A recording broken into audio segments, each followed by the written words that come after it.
Hi, everyone, and welcome to the second installment of the High Elevation White Pines Science and Management webinar series. This series is brought to you by the Whitebark Pine Ecosystem Foundation, whose mission is to promote the conservation of whitebark pine ecosystems by supporting restoration, education, management, and research projects that enhance knowledge and stewardship of these valuable ecosystems. The foundation is a member-based organization composed of individuals and organizations who share a passion for the education and restoration of the unique high mountain ecosystem. If you are interested in joining the foundation, please visit whitebarkfound.org/membership, and I will put that link in the chat. Today's speaker is Lorinda Bullington. Lorinda is an ecologist with MPG Ranch, which encompasses over 15,000 acres of conservation property in Western Montana. At MPG, she has focused largely on how plant-microbe interactions influence plant communities across the landscape. Lorinda obtained her bachelor's degree in microbiology and master's degree in molecular ecology, both from the University of Montana, and she also has a certificate in bioinformatics. Lorinda is currently a second-year Ph.D. student with Dr. Diana Six in the Systems Ecology program at the University of Montana.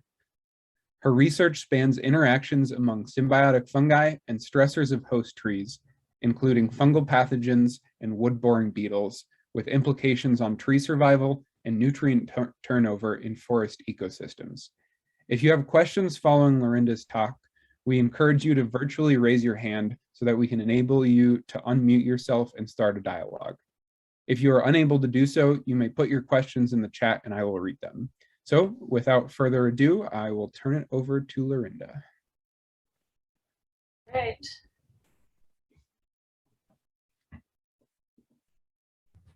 There we go. All right. Well, first, I'd like to thank you for the opportunity to speak here today. I just actually realized the other day that the very first science conference that I ever attended was the White Pine Ecosystem Foundation High Five Conference back in 2010 in Missoula, so way back as an undergrad. And today I'm going to discuss some of my research that I've done since then, looking at how fungal microbiomes can influence plant performance and defensive chemistry in conifers like 5-needle pines, and potentially influence disease resistance. And so the goal of this research is to better understand if and how we can give tree microbiomes a jump start. So, sort of like a booster shot, if you will, of these beneficial microbes that will give trees an advantage when exposed to deadly pathogens like Carnartium ribicola, which causes the extensive mortality in 5-needle pines that you see demonstrated in this photo here on the left. So by now, most of you have probably heard that as humans, our bodies are actually made up of more microbial cells than human cells. And this is similar for plants as well. So to give you an idea of the prevalence of microbes within plant tissues, this image that you see here is a close-up view of a cross-section of a Western white pine needle. And that dark blue mass and kind of squiggly lines that you see, all of that is fungal tissue inside the pine needle. And so that fungal tissue belongs to the different fungal species that make up this pine needle's microbiome. So when pathogens like blister rust try to invade pine needle tissue, the tree microbiome, so all that fungus in there, is one of the first lines of defense against pathogens. So one of the first things that pathogens will encounter. And the composition of tree microbiomes, so the different species represented by that blue mass and their associated function, will influence disease severity and how well pathogens like blister rust are able to colonize trees.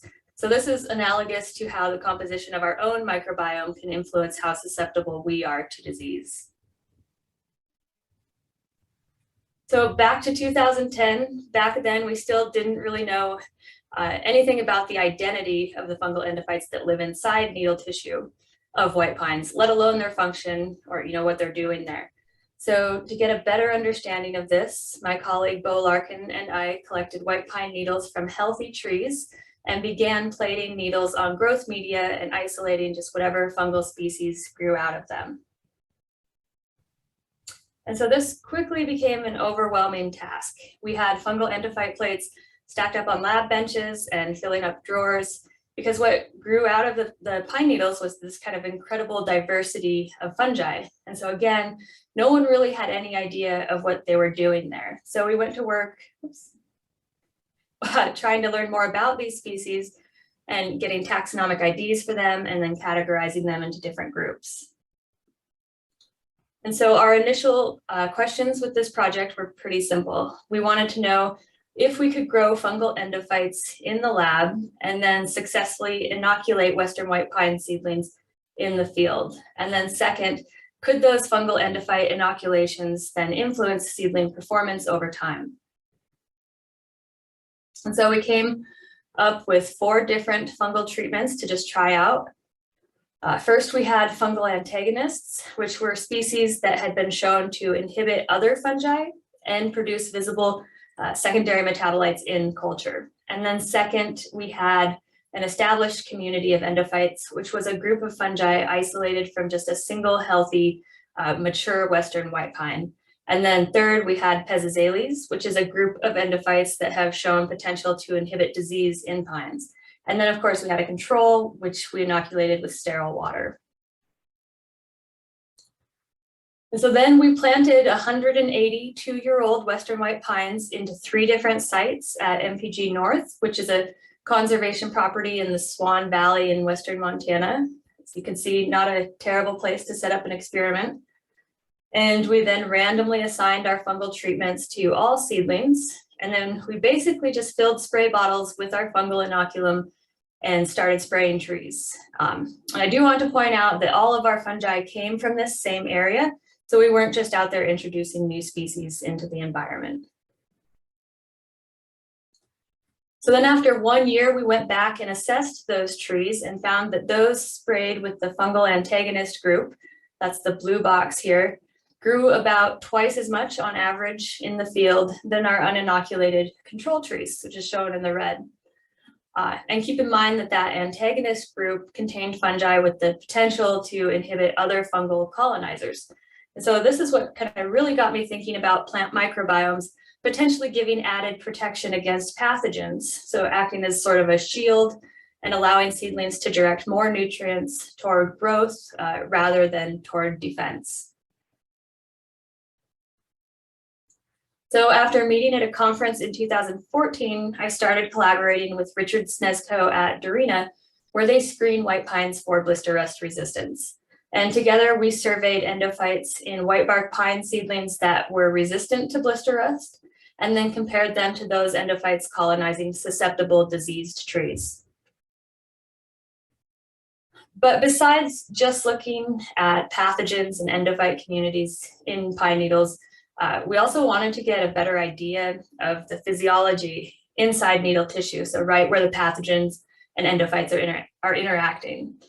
So we also looked at seedling defensive chemistry as well in the form of terpenes in needles. So terpenes are a class of hydrocarbons that are found in needle and bark tissue of all conifers. In addition to signaling, they also provide protection from herbivores and pathogens of trees. They're actually produced by both conifers and the fungi that colonize them. And their production can be influenced by all kinds of things, including biotic interactions, temperature, drought, or other stressors.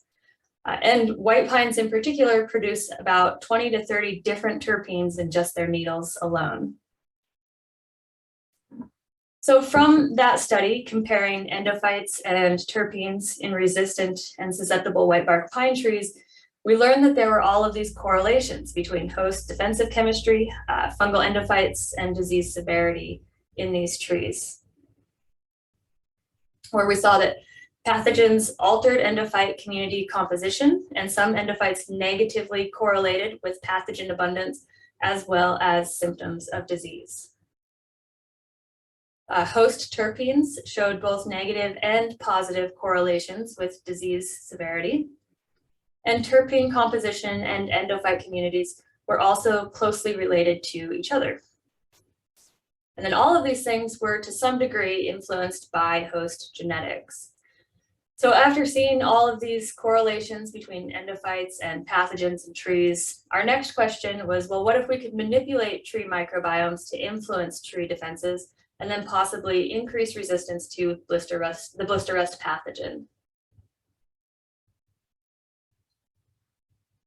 So first, to find the best candidate fungi to potentially improve pathogen resistance in Western white pines, we took fungal endophytes, so shown on the right here, that we had previously isolated from the needles of healthy Western white pines. And then through a lot of trial and error, we were able to also isolate Carnartium ribicola from diseased needles. So we actually had the pathogen growing in culture in the lab. And so this meant that we could then start exposing it to the different compounds produced by each of these fungal endophytes and then measure its response. So to measure the effect of those fungal compounds on Carnartium ribicola, we used a combination of microspectrometry and rizazorin dye, and that allowed us to directly measure pathogen cell metabolism or viability. As you can see by this culture on the left, Carnartium is not a prolific grower in culture, which is why we had to use metabolism as our metric instead of something easier to measure like biomass or colony diameter. And we first measured Carnartium metabolism under normal growth conditions, represented by the 3 points on the left of this graph, and compared this to pathogen metabolism when exposed to compounds produced by all of our fungal endophytes.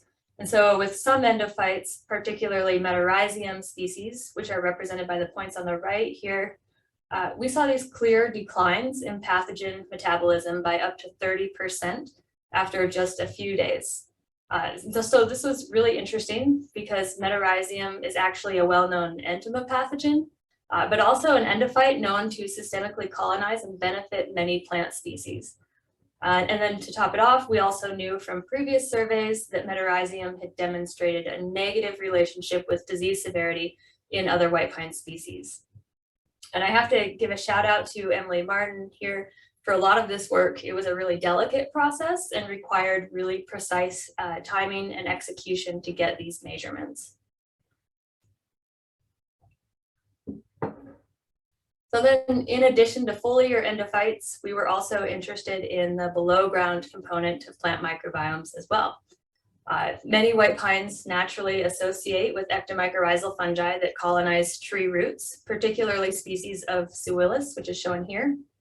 And so I got in contact with some folks at a Western white pine seed orchard in Idaho, and in the fall was able to harvest this huge load of Suillus mushroom caps from beneath old Western white pine trees.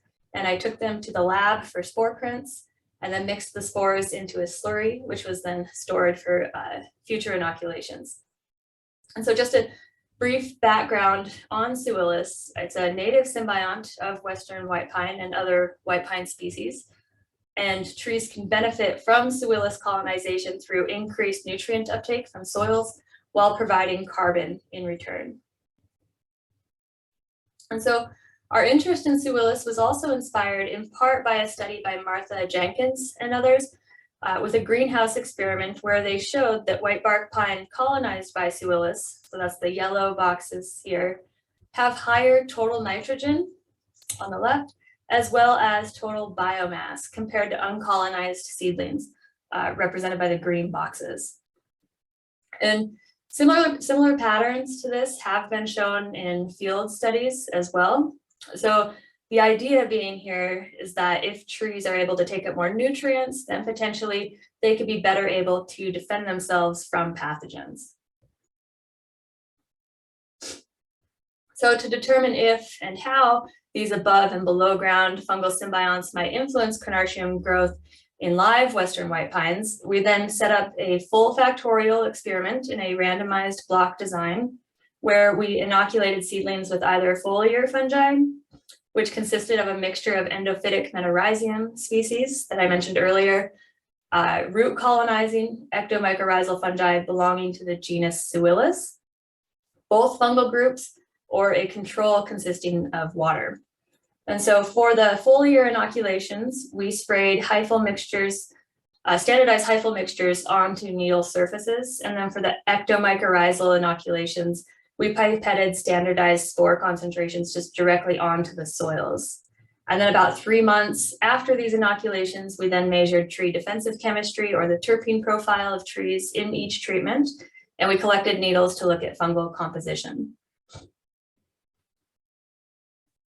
So next, at that 3-month time point, we also verified our ectomycorrhizal inoculations to make sure that they were successful based on a subset of seedlings. And so the image on the left, that white stuff is fungal hyphae belonging to Suillus, colonizing roots. And then in the image on the right, you can see the kind of whitish coloring at the ends of root tips. So that's the fungal sheath that's characteristic of Suillus colonization in pine roots. And then after that, we infected half of all of our seedlings with Crenartium basidiospores growing on infected ribes leaves that you see here. And so that was about 600 total seedlings. And this resulted in nearly 100% pathogen infection in our seedlings, which is what we had hoped for. I think maybe 1 or 2 escaped. And then it's also important to note here that each fungal treatment in our study also contained 6 different seedling families, or seeds collected from the same parent tree, so that we could also look at genetic variation within our treatments as well. 1 family was a known parental cross with major gene resistance. 2 families were known to be quite susceptible to blister rust, and 3 families had demonstrated relatively good survival in previous trials.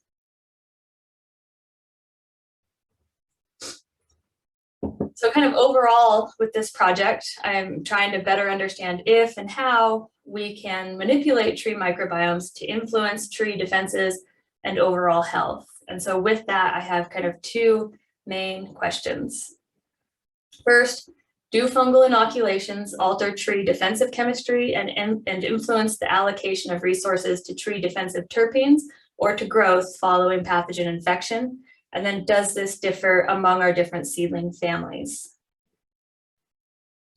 And then second, do foliar endophytes and ectomycorrhizal fungi, either separately or through their interaction, influence blister rust disease in Western white pine? And then do these interactions differ among susceptible and resistant seedlings? So to address my first question, the answer was yes. Foliar endophytes and ectomycorrhizal inoculations altered seedling terpene composition in needle tissue. So by manipulating tree microbiomes, we effectively altered tree defensive chemistry. And so the points on this figure represent the compositional means of terpenes within each treatment. All treatments differed from our control seedlings, which are represented by the red circle here. Foliar fungi and mixed fungal inoculations had similar terpene concentrations to each other. But interestingly, below ground ectomycorrhizal inoculations alone resulted in even different terpene composition in pine needles compared to all other treatments. And these differences persisted up to at least a year after our initial fungal inoculations and at least 4 months after pathogen infection. And there was also this significant genetic component to terpene composition as well. But a little bit more specifically, one thing that has kind of popped out in my analysis so far is that one class of terpenes, specifically diterpenes, were significantly higher in all of our fungal treatments compared to our controls, which were exposed just to the pathogen. And this was cool to see because diterpenes are a big part of tree defenses. They're a major component of oleoresin in pine needles, and which can be toxic to pathogens.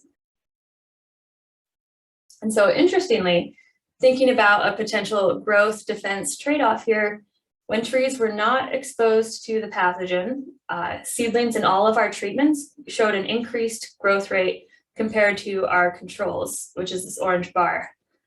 So all treatments appeared to be beneficial to trees when the pathogen was absent.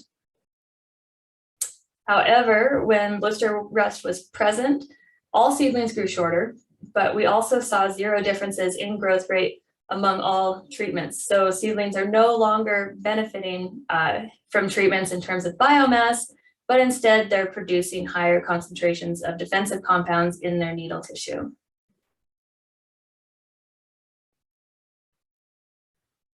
And so for the second question, can fungal inoculations influence disease severity?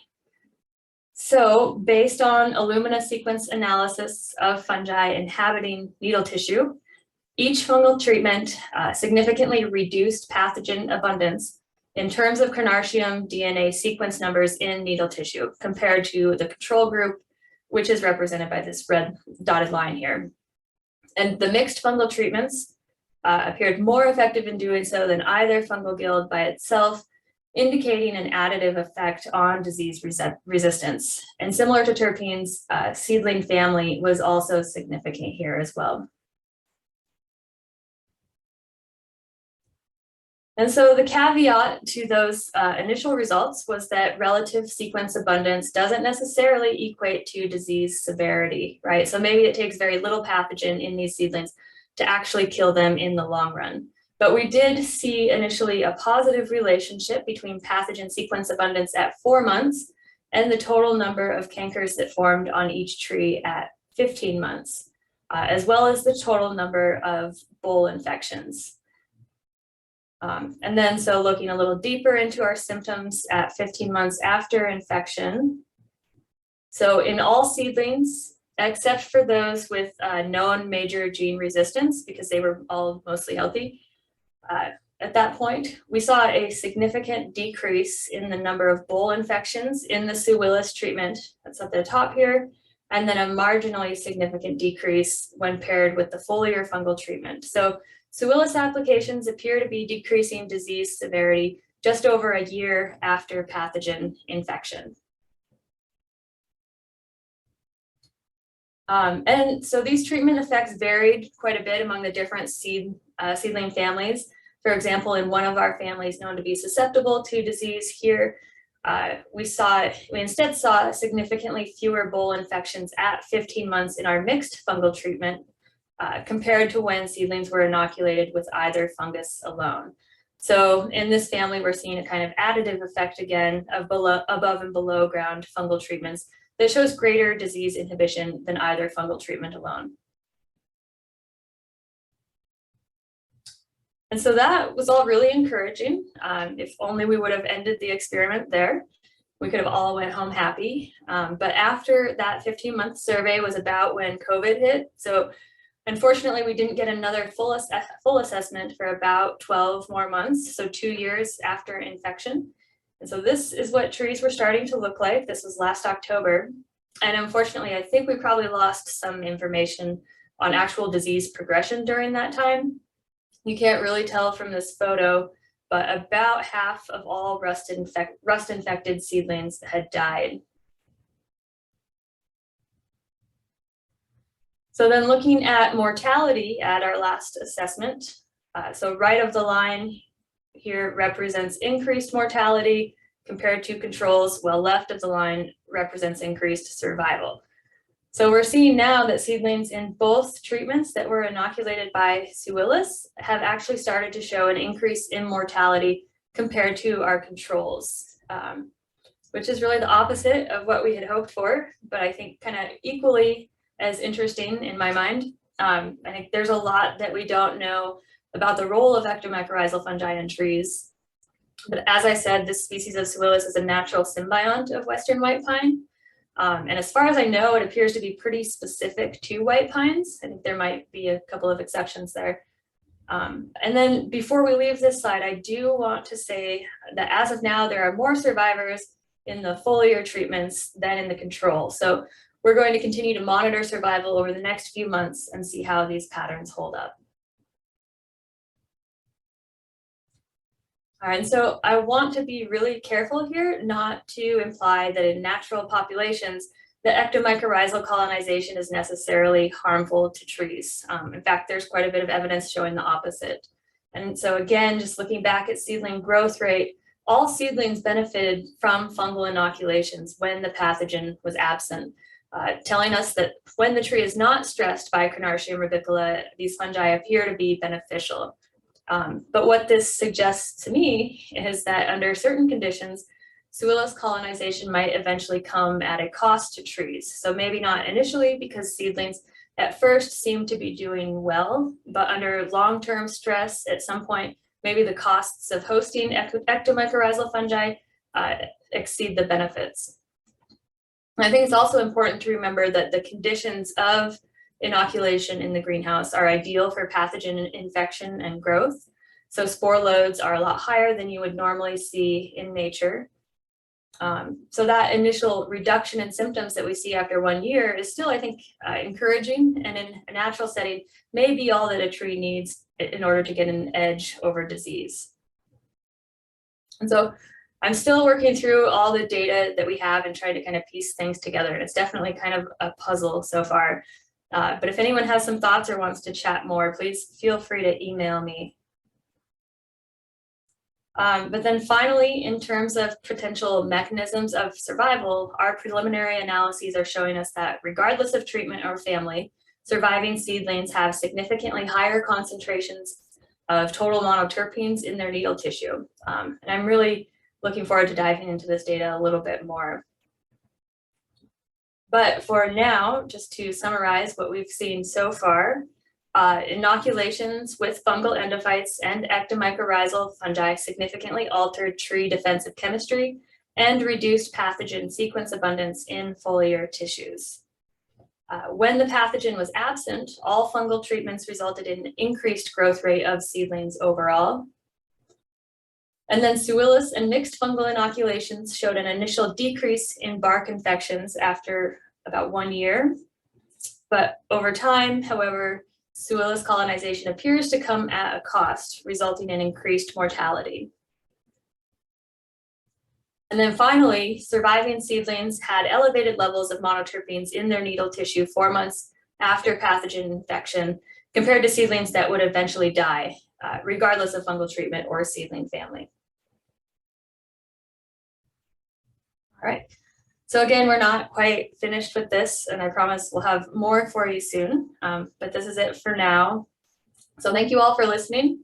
Thanks again for the invitation to speak here today, to MPG Ranch for funding, and Dorina for hosting this experiment, and then all of the folks at Dorina for all of the work that they've put into this, especially Richard Snesko. I think if it wasn't for his great networking skills, some of this work may never have happened. And then just to everyone else who's given advice or discussed things with me over a beverage at some point along the way, thank you.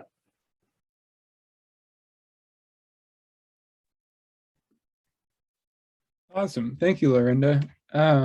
So to reiterate from the beginning, if you have questions, you can raise your hand and I can allow you to talk. If you're unable to do that, you can put your questions in the chat and I will read them.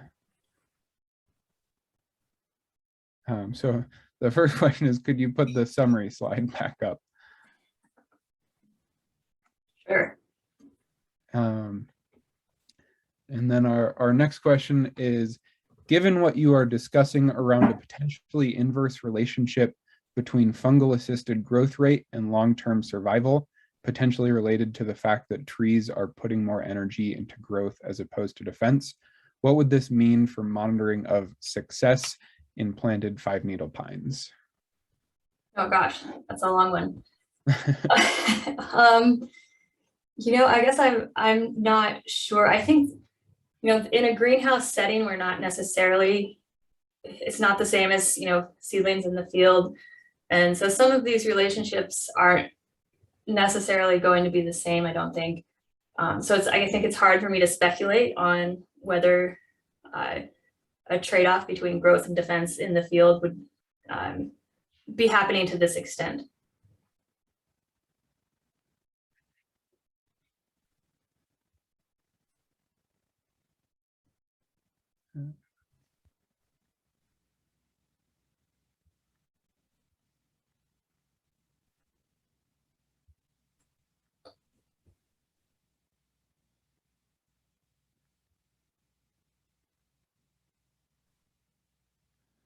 Okay, we've got another question here. Isabella says, really interesting research, Lorinda. Did you consider testing other symbionts as well? And are there ways for forest managers to try inoculating their own seedlings with native species of fungi? Yeah, So we, performed assays in the lab specifically to try to choose the best potential candidates for our symbionts. But I think in the future, I would be more interested in, having more of a whole microbiome inoculation instead of just single species. I think, we have these communities out there in healthy white pines, and being able to inoculate those same communities onto seedlings, I think would be really interesting to see.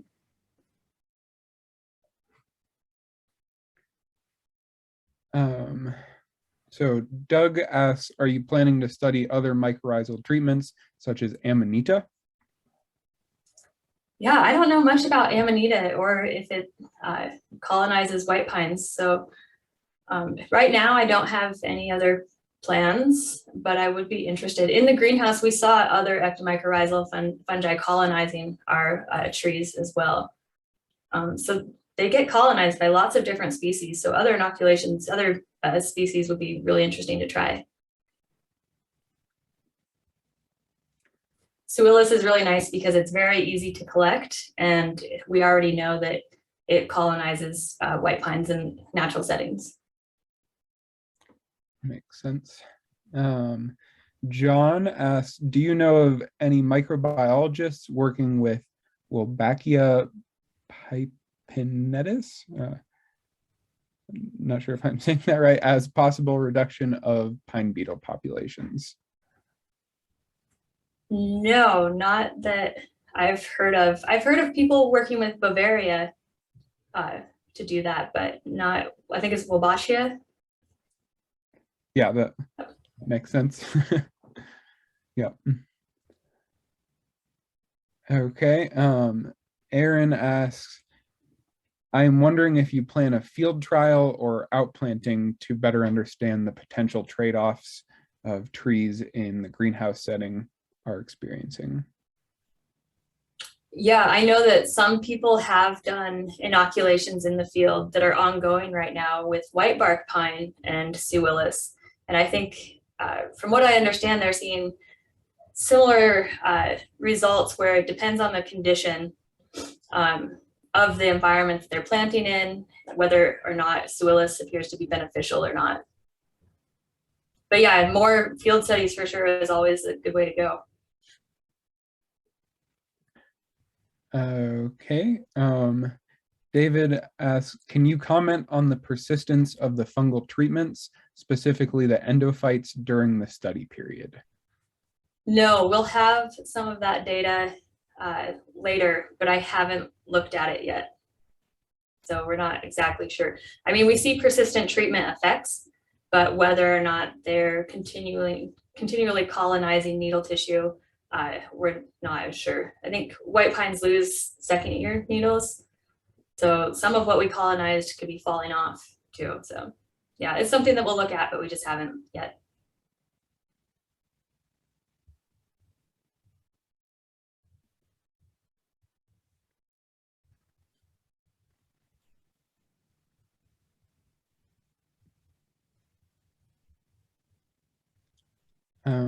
Any other questions? Again, you can raise your hand if you want to be unmuted to make a comment or ask a question.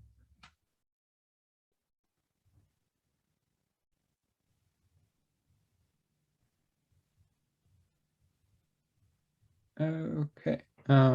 I think this is Vlad says, really awesome talk, Lorinda, clear and to the point. Do you feel that additional inoculations would deliver different survival results? Yeah, I would think so, just because of the variability we're seeing in at least the early symptoms of disease. It'll be interesting to see how this plays out in terms of survival over the spring, if those patterns that we see hold up or not. But yeah, there's so many fungal species that colonize white pines that I would love to try more just to see what happens. But okay. Yeah, I saw any plan to look at phenolics. Yeah. No, not yet. But that would definitely be another option to get at sort of the defensive chemistry in trees. Great. So Doug asks, which is more important in survival, mono or diterpenes? Good question. I don't think there's just a black and white answer to that. It's probably more of a combination of the individual terpenes and not always just mono versus diterpenes. But I don't think that's really something that's super well known. And certainly it varies among different host species. And in terms of like, are you looking at bark pathogens versus needle pathogens? It's going to vary.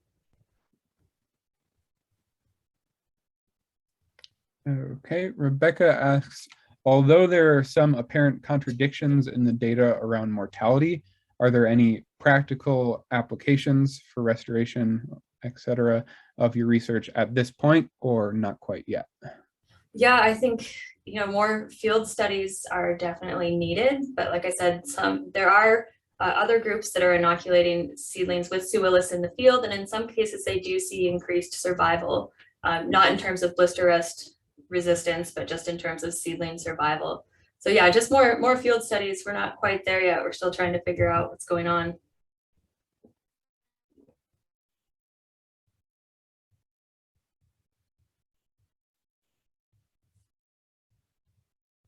Some good questions.